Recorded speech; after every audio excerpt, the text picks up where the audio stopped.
A survey conducted by Qualtrics on behalf of Intuit Credit Karma in December of 2023 found that 44% of Gen Z and 46% of millennials are obsessed with the idea of becoming rich. While you might not be obsessed with the idea of becoming rich, you might still want to build a rich life.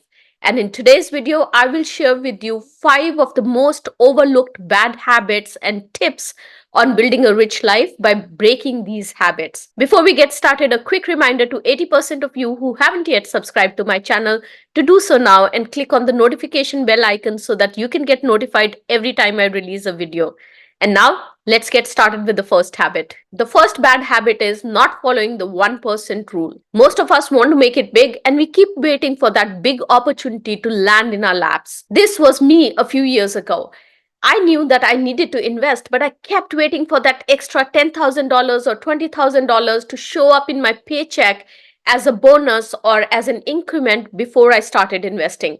When the extra money came, there were already so many expenses that were lined up, and that money was used and was never invested. I kept waiting for a big thing and was always anxious because I knew I had to invest, but I didn't have the resources to invest.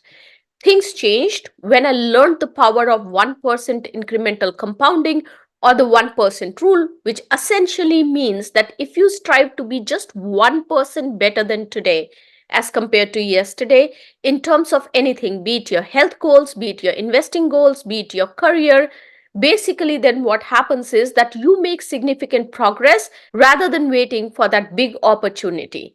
I started investing with whatever little dividend I got every month.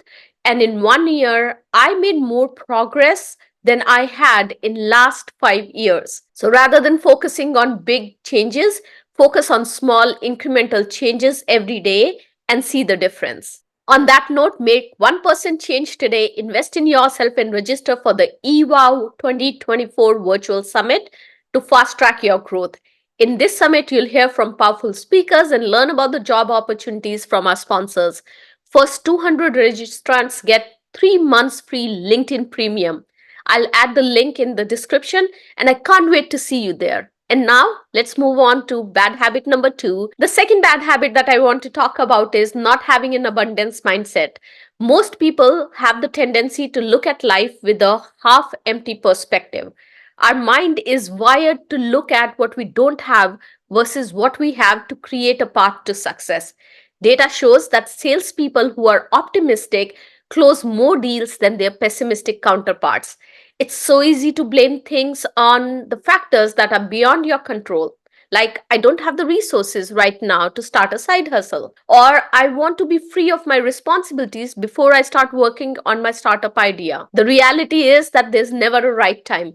I've been through the phase where I worked with a scarcity mindset and I focused on what I didn't have to get started on things that I was really passionate about. It required me to change my mindset to an abundance and growth mindset to get started on the path to success. I started focusing on what I had and how I can leverage my skill set to get to the next level. And that's how the idea of the EVOW initiative was born. It's so easy to blame external factors on why we can't get started on building a rich life. Having that attitude of appreciation for what you have and the belief in yourself to be able to make it big can change the trajectory of your life and can be your first step to building a rich life. The third bad habit that I want to talk about is not investing in your growth. I often hear from people who want to sign up for courses or events or even my coaching classes, and they ask for deep discounts because they say that they have limited resources. The same people will spend hundreds of dollars eating out or going to concerts. Now, I'm not saying that you shouldn't have fun in life, but if your resources are limited, you should balance investing in your growth with that fun activity that you want to do. It is the choices that you make that help you get to the next level. If you don't invest in yourselves, in building new skills, learning a new craft, or getting a certification, you won't be able to keep up with the pace that this corporate world requires you to be successful. And this kind of ties into the abundance mindset too. When you spend money and time to learn new skills, you believe that this growth in yourself is going to help you get better at what you do and it will help you attract more money. I now carve out a fixed dollar amount every month to upskill myself. That way, I don't feel bad when I use that money because I had already planned for it. And I know that this investment is going to help me make a lot more. The fourth bad habit that I want to talk about is not buying back your time. It took me a while to understand this great concept of buying back your time. I can do many things. I can edit videos, I can edit podcast, I can mow my lawn, I can clean my bathroom. But do I enjoy doing it? No. Do I do a good job of it? Maybe. Given that we all have 24 hours in a day, it's worth evaluating what's the best use of your time. Would you rather use the same time consulting with a client whom you can charge $500 an hour, or cleaning your home that you can have someone else clean for you for a fraction of that amount?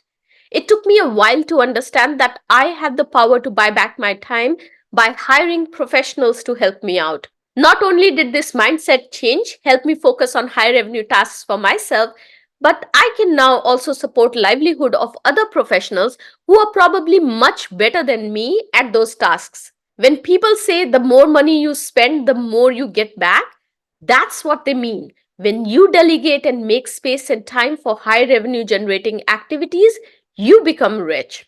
The next bad habit that I want to talk about is not productizing your services.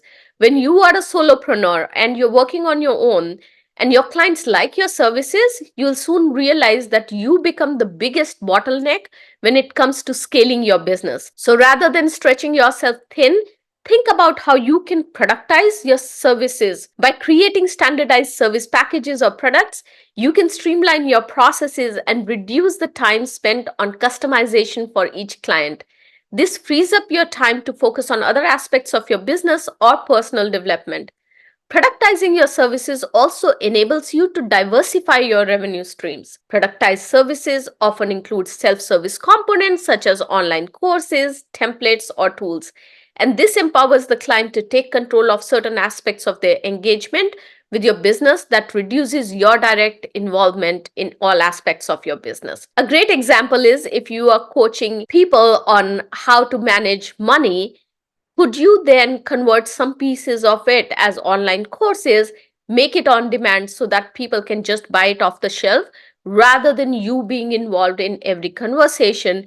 And then you can focus on maybe building another offering, which is a high revenue generating offering, which is one on one time with some of these customers to actually go through their investment strategies. So, those are some of the habits that you need to change if you want to become rich.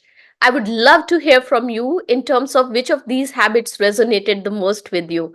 If you found this video useful, I would love for you to subscribe. Over 80% of the people who enjoy my channel and my videos have not subscribed yet, and you subscribing would mean the world to me. Thank you so much for watching. Have a successful week. Bye bye.